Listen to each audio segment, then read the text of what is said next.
Ciao amici e benvenuti in questo mio nuovo video. Siamo a Imola e siamo esattamente all'ingresso di un museo un po' particolare, il Museo Battilani.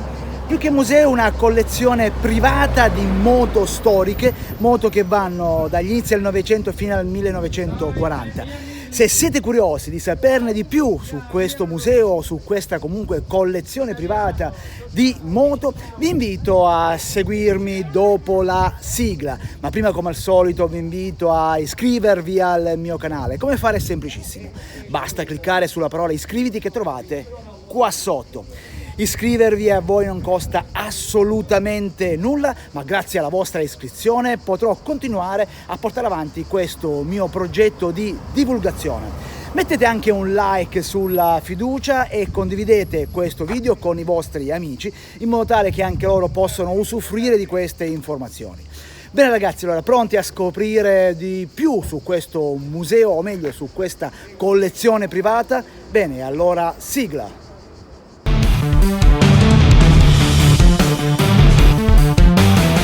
La collezione riunisce numerose moto d'epoca prodotte da case italiane e straniere tra gli inizi del Novecento e il 1945, restaurate con attenzione filologica dallo stesso collezionista. Tra le marche più rappresentate abbiamo l'Harley Davidson e Frera, dove è dedicata un'intera stanza. La particolarità della collezione sta però nei pezzi rari o addirittura unici qui conservati, compresi modelli di marche poco conosciuti e oggi scomparse. Completano la collezione alcuni pezzi recenti, come la prima moto di Loris Capirossi, una Mancini e le raccolte di riviste di moto d'epoca e candele per i motori.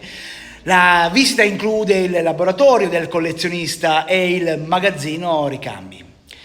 Nella collezione si possono ammirare moto 4 cilindri dalla FN del 1905 a moto degli anni 20, 30, 40. Numerose le moto di produzione italiana, come quelle della marca Frera, come dicevo poco fa, la più importante fino agli inizi degli anni 30. Fra queste la Frera S8 decimi HP 1140 cc del 1921, più diversi altri modelli da competizioni. Fra le moto meno conosciute in esposizione abbiamo la Pennazio, la Ollearo, la GC, ovvero la Giovanni Corengia, e la Condor con sidecar del 1924. Non mancano modelli unici come Gardini di Forlì Junior, Garelli Turismo 350 cm3 del 1926, una delle moto più veloci di tutti gli anni 20, e la rara Indian modello O del 1917. Inoltre questa è un'occasione unica per scoprire la storia di personaggi leggendari che hanno cavalcato queste mitiche moto. Tra loro Vittorina Sambri, una delle prime donne a competere in gare motociclistiche, e Umberto Faraglia, che negli anni 20 stabilì il record di 175 km/h sulla Roma-Ostia con una Harley Davidson 8V. All'interno di questa sala troviamo una rarità del motociclismo italiano. Abbiamo la Frera, una marca motociclistica andata in auge in Italia tra il 1900 e il 1930. Purtroppo in quegli anni, nel 1930, la fabbrica fu costretta a chiudere per diversi motivi. Innanzitutto perché nel 1929 ci fu la famosa crisi del 29. In più il proprietario Frera divenne vedovo e quindi il dispiacere lo costrinse a chiudere. Aveva 3 figli. Uno gli è morto l'anno dopo la morte della moglie, un figlio non era un genio così come diceva il signor Benito, e la figlia a quell'epoca non poteva dirigere la fabbrica, ma purtroppo all'epoca le donne erano costrette, e dico costrette purtroppo, a fare la calza e a badare ai figli e ai mariti. Però qui abbiamo una collezione veramente stupenda, la Frera. Quella che vedete alle mie spalle è lo studio del signor Battilani e in questo momento sta studiando, perché vorrebbe restaurare, questa meraviglia del 1909. È una FP. Anche questa è una moto che il signor Battilani ha trovato e sta studiando per restaurarla, come dicevo prima. Mi diceva il signor Battilani che la moto non va semplicemente restaurata, ma va prima studiata per capire quali erano le tecniche utilizzate per la costruzione della moto. Ecco che prima del suo restauro il signor Battilani si mette lì, la studia appunto per capire dove mettere le mani e quali sono soprattutto i pezzi che devono essere utilizzati. Quella che vedete alle mie spalle è un pezzo unico al mondo. È una moto costruita da un torinese, Valerio Riva. Ha realizzato all'epoca un motore con 4 cilindri, un turbocompressore con raffreddamento d'acqua. Era un sogno per l'epoca, siamo agli inizi del Novecento. Purtroppo questa moto ha avuto poco successo perché aveva un piccolo difetto. Era questo qua, sono gli ammortizzatori anteriori. Purtroppo si guidava in maniera difficile questa moto e quindi Riva abbandonò questo progetto e oggi la troviamo qui in questo museo ed è l'unico pezzo al mondo. Siamo con il signor Benito Renzo Battilani, che è il proprietario di questa collezione privata. Signor Battilani, come nasce questa passione per il collezionismo? Ma come nasce non è mica una cosa semplice da dire, perché mia mamma mi diceva, dice, questo bambino non mi ha mai dato dei problemi, lo alzavo la mattina, io vengo dalla campagna, quindi c'era lo spazio del cortile, del campo, c'era massima tranquillità, massima libertà e tutto il giorno io ero su una doppia trave piccolina che mi aveva rimediato, trovato, eccetera, e facevo tutto il giorno brum brum brum brum brum brum, come se fossi a cavallo di una moto.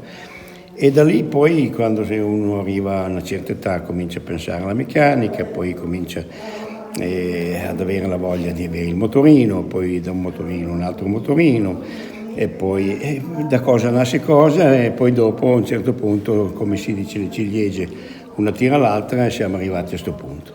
E quindi non c'è un qualcosa di particolare che mi abbia dato una spinta, ma fin da piccolino, come dicevo prima, e poi quando mio zio andava verso il trattore, eccetera, non vedevo l'ora di correrci dietro per andare là, per vedere cosa smontava, eccetera. C'è un qualche cosa che, come si può dire, nel DNA. D'altronde siamo in una terra dei motori e praticamente tutti noi abbiamo questa passione in questa terra. Dai piloti ai preparatori, ai meccanici, insomma è qualcosa così, non ho una spiegazione precisa. E un'altra domanda, qual è la moto più preziosa e qual è la moto a cui lei tiene di più? Allora attenzione, questa è ancora più complicata perché la preziosa dipende dai costi e i costi per me non esistono, perché a un certo punto, e come abbiamo già modo di parlare prima, stiamo facendo questa fondazione per cui se uno pensa ai costi dovrebbe venderle e pensando ai soldi, invece noi pensiamo di fare un qualche cosa che abbia una durata per la storia umana e per la nostra storia soprattutto italiana e anche della regione Emilia-Romagna, dove c'è proprio questa malattia del motore, per cui non c'è un interesse di valore. Dopo c'è un interesse storico di salvare queste cose, ma la sua domanda precisa è stata qual è quella che non abbandonerebbe mai. Io le ho messe a posto tutte personalmente, per cui sarebbero, come si suol dire, adesso voglio esagerare, sono figlie mie.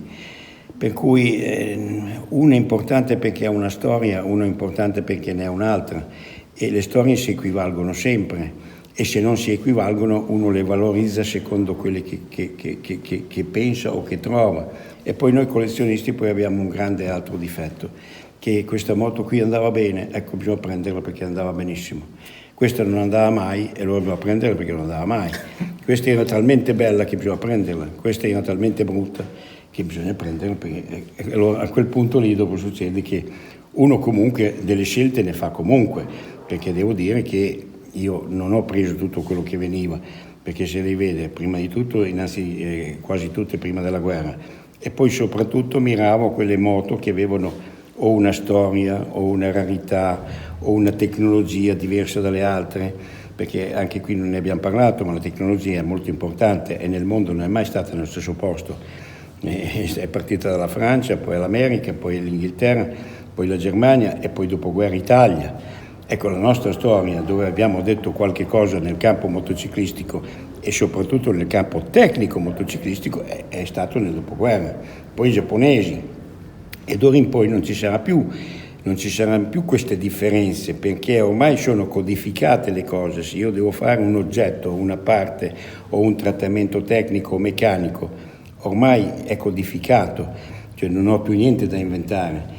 Oggi chi la fa da padrone non è più la meccanica, è l'elettronica, che fa funzionare meglio anche l'elettronica, anche la meccanica se vogliamo, però la padronanza ce l'ha l'elettronica e non più la meccanica. La meccanica ormai è codificata, siamo arrivati quasi all'apice. Quindi sì. Bene, io ringrazio il signor Batterani che è stato così gentile da ospitarci a casa sua. E io concludo questo mio video come al solito invitandovi ad iscrivervi al mio canale e mettete un like se questo video vi è piaciuto, se questa mostra vi è piaciuta, se queste moto storiche vi sono piaciute, e sicuramente vi sono piaciute. Condividete. E se sono veramente piaciute potete tornare e metteremo un'altra volta sul sito di questo carissimo mio amico quello che avete visto o che vedrete o quello che vi diremo. Bene, e allora io concludo ricordando una mitica frase di Nico Cereghini. Sì. Diceva sempre: casco in testa e sempre allacciato, luci accese anche di giorno e prudenza sempre. Sempre. Ciao amici, Sempre. ci vediamo al prossimo video. Ciao ciao. Grazie. Ciao.